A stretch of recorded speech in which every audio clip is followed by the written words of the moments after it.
Assalamualaikum warahmatullahi wabarakatuh. Selamat datang di channel kami Inspirasi Islami yang akan menginspirasi sesuai fakta Islami di kehidupan sehari-hari.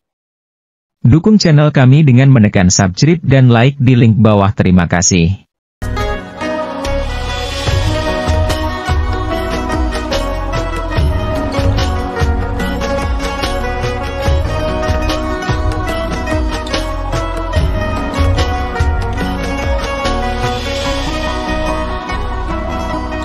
Pada konten keempat Inspirasi Islami, akan menceritakan kisah Nabi Muhammad SAW, yang diambil dari kitab Fadilah Amal, karya Syekh Maulana Muhammad Zakaria Al-Kandahlawi, yaitu tentang kisah perjalanan baginda Rasulullah SAW ke Taif. Selama 9 tahun sejak masa kerasulan, baginda Nabi Muhammad SAW telah berusaha menyampaikan ajaran Islam dan mengusahakan hidayah serta kebaikan kaumnya di Mekah. Namun, kebanyakan orang-orang Mekah selalu menyakiti, memperolok-olok, dan berbuat semena-mena terhadap baginda Nabi SAW dan para sahabat, kecuali sekelompok orang-orang kecil orang yang sudah masuk Islam dan beberapa orang yang selalu membantu beliau walaupun belum masuk Islam. Paman baginda Nabi SAW, Abu Tholib, termasuk orang yang baik hatinya, meskipun belum masuk Islam, dia selalu membantu baginda Nabi SAW dalam segala bentuk. Pada tahun ke-10 kenabian, ketika Abu Thalib meninggal dunia, kaum kafir Quraisy mendapatkan kesempatan untuk mencegah perkembangan Islam dan menyakiti kaum muslimin secara lebih leluasa. Baginda Nabi pun pergi ke Taif yang didiami kabilah Thaqif yang berjumlah besar, dengan harapan apabila kabilah tersebut masuk Islam, kaum muslimin akan terbebas dari penderitaan dan Taif akan menjadi pondasi penyebaran agama. Setibanya di Taif, baginda Nabi langsung menemui 3 orang yang ditokohkan. Beliau berbicara dengan mereka, mengajak kepada agama Allah Subhanahu wa Ta'ala, dan agar membantu baginda Nabi, akan tetapi bukannya menerima atau paling tidak bersikap sopan kepada tamu yang baru datang seperti adat bangsa Arab yang terkenal memuliakan tamu, bahkan mereka tanpa basa-basi menyambut beliau dengan sikap dan akhlak yang sangat buruk, bahkan mereka tidak rela kalau baginda Nabi tinggal di situ, padahal, orang yang dianggap tokoh seharusnya berbicara dengan sopan dan akhlak yang mulia. Salah seorang di antara kamu berkata, "Oh, kamukah orang yang diutus oleh Allah sebagai Nabi?" Yang kedua berkata, "Apakah Allah tidak menemukan selain kamu untuk diutus sebagai Rasul?" Yang ketiga berkata, "Aku tidak mau bicara dengan kamu, sebab, jika kamu memang seorang Nabi seperti pengakuanmu, lalu aku menolakmu, tentu aku tidak lepas dari musibah. Jika kamu pembohong, maka aku tidak mau bicara dengan pembohong." Akan tetapi baginda Nabi mempunyai hati yang begitu teguh laksana sebuah batu karang, beliau tidak berputus asa dan terus berusaha untuk mendekati masyarakat umum, tetapi tidak seorang pun yang mau mendengarkan beliau, jangankan menerima, bahkan mereka menghardik, "Tinggalkan segera kota kami. Pergilah kemana kamu suka." Ketika baginda Nabi sudah tidak dapat mengharapkan mereka dan bersiap-siap untuk kembali, maka mereka menyuruh anak-anak Taif membuntuti baginda Nabi.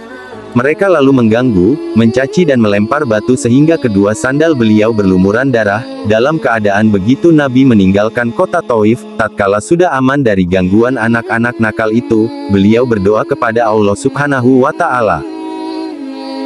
Allahumma ilaika ashku du'fa quwwati wa shillata hilati wa ghani ala nasi arhamar rahimin.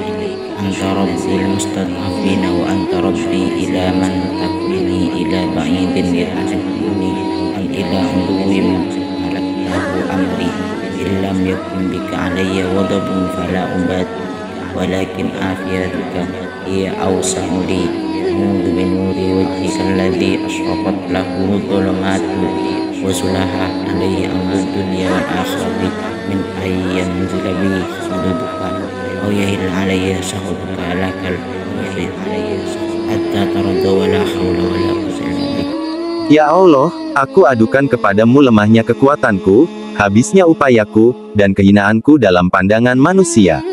Wahai yang maha penyayang melebihi sekalian penyayang, Engkaulah Tuhan orang-orang yang tertindas. Dan Engkaulah Tuhanku, kepada siapakah Engkau serahkan diriku? Kepada orang asing yang akan memandangku dengan muka masam atau kepada musuh yang Engkau kuasakan kepadanya segala urusanku? Tiada keberatan bagiku, asalkan Engkau tidak murka kepadaku. Perlindunganmu sudah cukup bagiku. Aku berlindung kepadamu dengan nur Zat-Mu yang menyinari segala kegelapan, dan dengannya menjadi baik segala urusan dunia dan akhirat. Aku berlindung dari turunnya kemarahan-Mu kepadaku atau kemurkaan-Mu kepadaku. Aku sanggup berbuat apa saja, hingga Engkau ridha. Tiada daya dan upaya melainkan dengan-Mu. Allah Subhanahu wa Ta'ala, penguasa seluruh alam pun memperlihatkan keperkasaannya dan mengutus malaikat Jibril alaihi salam untuk datang memberi salam kepada beliau dan berkata, Allah Subhanahu wa Ta'ala mendengar ucapanmu dan jawaban kaummu, dan Dia mengutus kepadamu malaikat penjaga gunung agar siap melaksanakan apapun perintahmu kepadanya. Malaikat penjaga gunung itu pun datang dan memberi salam kepada baginda Nabi Shallallahu alaihi wasallam seraya berkata, apapun yang engkau perintahkan akan kulaksanakan.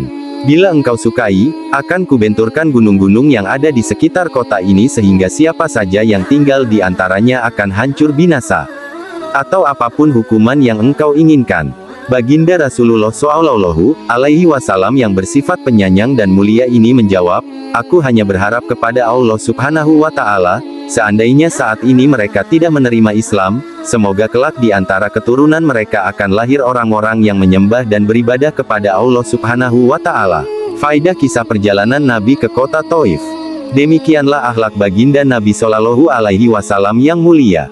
Kita mengaku sebagai pengikutnya, namun ketika sedikit kesulitan atau celaan menimpa kita, kita langsung marah, bahkan menuntut balas seumur hidup. Kezaliman dibalas dengan kezaliman, sambil kita terus mengaku sebagai umat baginda Nabi Shallallahu alaihi wasallam. Meskipun mengalami penderitaan dan kesusahan yang berat, baginda Nabi Shallallahu alaihi wasallam tidak berdoa buruk dan tidak menuntut balas.